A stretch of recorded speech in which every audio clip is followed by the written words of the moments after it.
I'm addicted to my phone. The addiction calls me to fill every moment of empty time with this. But I will be cured of this addiction. I will cure myself of it. And I hope the strategies that I tell you here, if you're suffering from the same thing, can help you as well. So as I discussed in my last video, meditation is the number one thing that I'm going to be using in order to help cure me of my screen addiction. And I can already see the changes happening. The benefits of meditation, like I talked about in my last video, are that it gives you more awareness of what you're doing at any given moment. You are able to see your thoughts happening as they are happening. So as I'm reaching for my phone, or as I am mindlessly searching for some content to consume, then I come back to the present and I'm able to see what I'm doing and then be able to put my phone down.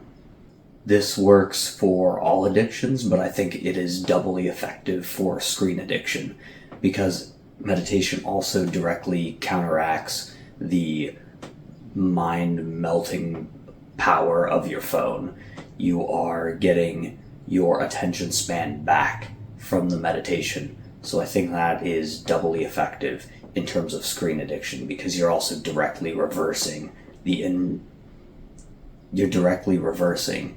negative effects of the screen addiction in the first place.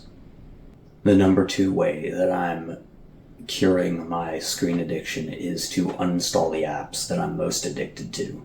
So many years ago, I deleted Instagram off of my phone and deleted my account. Now, when I've been recording this video, I had created an account for Instagram related to this channel before, but as I was scripting this video, I realized that I needed to delete that account as well. Not because I was spending so much time on it, but because I never actually used it, because I knew that I couldn't have it on my phone, that I would return to the same thing of just scrolling mindlessly on there, searching for anything that I could in order to fill up that blank time and then wasting hours. In addition, as I was scripting this video, part of the main reason that I wrote this section in is that I deleted YouTube from my phone. Now, if you aren't as addicted, if you aren't as bad with YouTube as I am, then I have some recommendations for you to help you control your YouTube use and make it more healthy. And I still use these when I access YouTube for informational purposes on my computer, but I can't have it on my phone because I will mindlessly scroll on it in order to fill time. So I've deleted it off of my phone. So for your computer, I recommend the extension Unhook. I'll put it up here to show you what it looks like inside the web store. And so that will allow you to turn off things like YouTube Shorts, turn off the recommended, turn off your home page, turn off comments. And so all of these things are features of YouTube that are designed to get you stuck in the content consumption cycle. And so by installing this extension, you'll be able to hide those things and remove them from your YouTube experience, making it much more intentional. And if you want to use this on your phone, you can do it using the Kiwi browser. I'll put that up here as well so you can see what that looks like. And that way you can install the exact same extension and ad block as well. And that will allow you to use YouTube in a much healthier way on your phone. Even using this, I would still mindlessly consume content, just searching and searching for a video that looked interesting, and I would fill up way too much of my time with it. So even with this, I can't handle having YouTube on my phone, but if you aren't as addicted as I am, then this could be something that helps you. But if you do use this strategy for YouTube on your phone, I want you to be very aware that you don't become more and more addicted to just watching or searching for some sort of video that you want to see. It's very easy to simply replace one social media or one app that you waste time on with another. If you delete Instagram and then use this for YouTube, you may find yourself just scrolling on YouTube still because it's not necessarily the app that you're super addicted to, but it's filling that void when you don't have something to do, instantly trying to cure that boredom by scrolling on your phone. So it might be easier just to go full send, to be immoderate. People say everything in moderation. I say even moderation. Some things have to be extreme, and it's easier to cut yourself off completely from using these most addictive apps than it is to try and use them in moderation. So you have to be able to know yourself and know which one of these strategies is actually going to work for you. The third main strategy that I use for keeping myself off of my phone is to have a dedicated charging station for my phone.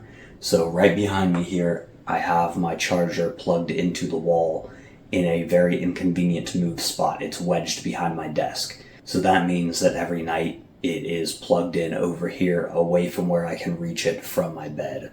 So that means that when my alarm goes off, I have to get out of bed in order to turn my alarm off.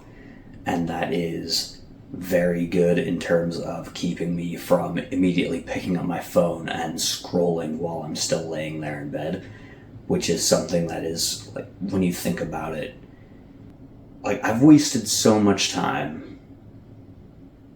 I've wasted entire mornings just immediately picking up my phone and scrolling. And you can just fix that by putting your phone farther away. It's like gross when you think about it. You know what I mean? Like, you wake up and immediately just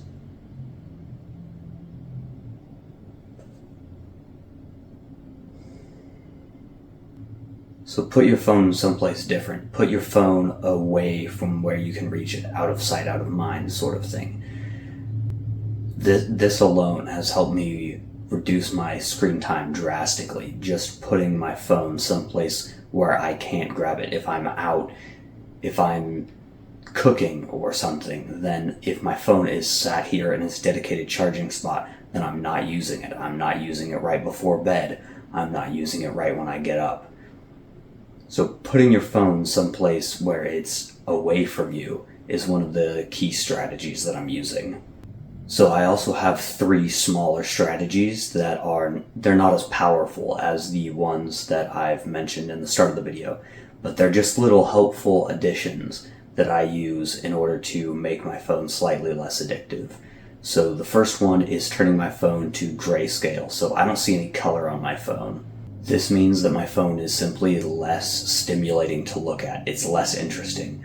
When I look away from my phone, the world around me is more interesting just in terms of that it has color than my phone is.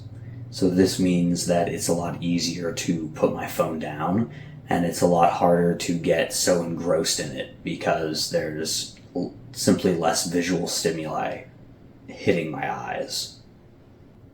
The next micro strategy that I want to recommend to you is something that I haven't heard anyone else talk about, and that is setting a really long password on your phone and something that will remind you that you are trying to not use it. So for a while I had "I will be purposeful" as my password on my phone. So this just means that there's a lot of friction in terms of getting into your phone to use it in the first place. In combination with meditation, so just being more mindful in general, when you have to type this in, it'll mean that if you're searching for some distraction from a moment of boredom, then you will encounter that resistance and be able to overcome it if you've been meditating. This is just another check before you're able to access your phone that will help keep you off of it, because you'll have that extra chance. Just like meditation reminds you inherently, this is an external reminder not to use your phone. The third micro strategy is to just clear out the home screen on your phone, especially of apps that are specifically addictive for you. Like when I used to have Instagram on my phone, it would be right there on my home page, so I would unlock my phone. I didn't have the password at the time, so I would just fingerprint unlock and then immediately be able to click on the most addictive app on my phone. So putting apps that you can waste more time on, like if you have YouTube on your phone still using the strategy that I recommend, then having that inside your app drawer where it is slightly harder to reach will lead to you spending slightly less time using it. Now, if you are as addicted as I am to YouTube in particular, then you'll quickly find a flow in which your body will naturally find how to access that as quickly as possible. And in that case, you just need to delete the app. So on your homepage, you should have things that are actually productive to use. So you should have maybe your nutrition app, your camera. If you need to take a picture of something, you could have your calculator or your calendar on your homepage. But having addictive apps that you scroll on right there, something to stimulate you and to alleviate any sense of boredom, is completely counterproductive. As I stated in my boredom video, boredom is one of the best emotions you can have in your productivity, in your self-development. So constantly trying to alleviate that boredom is a counterproductive force. I hope that some of these tips can help you alleviate your screen addiction just like they're helping me. Buttons are down below. You know what to do.